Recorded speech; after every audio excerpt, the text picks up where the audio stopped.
Je suis Fabrice Leprieur, je suis adjoint au chef du laboratoire du LS3E. C'est le laboratoire de surveillance et d'expertise environnementale par échantillonnage. La principale mission de ce laboratoire, c'est de surveiller la radioactivité dans l'environnement. Et nous, on s'occupe essentiellement de tout ce qui est prélèvement d'échantillons.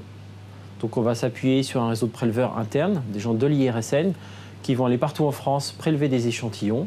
Et ensuite, on s'appuie sur des réseaux de collaborateurs techniques qui vont nous aider à prélever là où on ne peut pas être présent partout sur le territoire.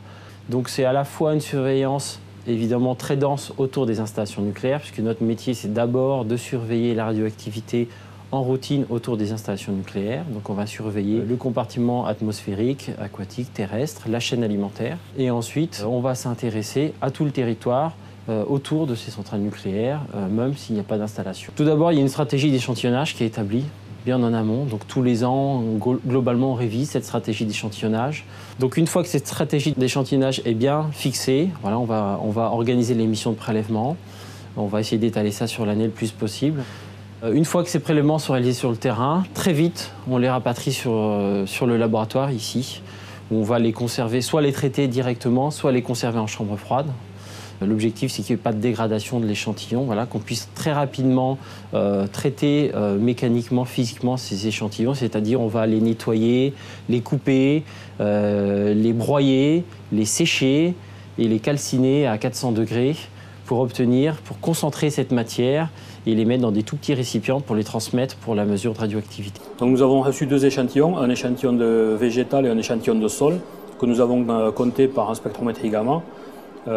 Cette technique nous permet de déterminer les radionuclides artificiels et naturels. Et on peut voir donc sur ce spectre de végétal des radionuclides spécifiques tels que le potassium 40 ou le beryllium, qui sont des radionuclides naturels.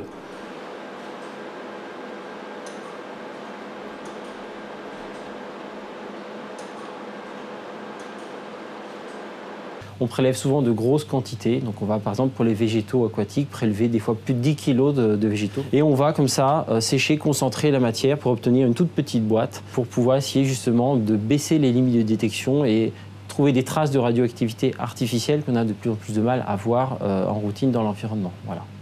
Mais on a aussi des actions d'expertise plus poussées comme les constats radiologiques régionaux. Donc ça, ce sont des études que l'on mène sur des régions bien identifiées, sur lesquels on va faire des prélèvements différents de ce qu'on fait habituellement. On va vraiment se focaliser sur des spécificités locales, sur des denrées alimentaires vraiment très précises. Par exemple, là, on a une étude en cours sur le sud-ouest de la France, où on est allé mesurer la radioactivité dans toutes les principales productions animales et végétales du sud-ouest de la France. Et donc, on fait sur ces échantillons des mesures très bas niveau et des mesures qu'on n'a pas l'habitude de faire dans le cadre de la surveillance habituelle autour des installations nucléaires ou sur le territoire national. Donc voilà, ce sont des études un peu plus poussées qu'on va faire en complément de cette surveillance radiologique habituelle.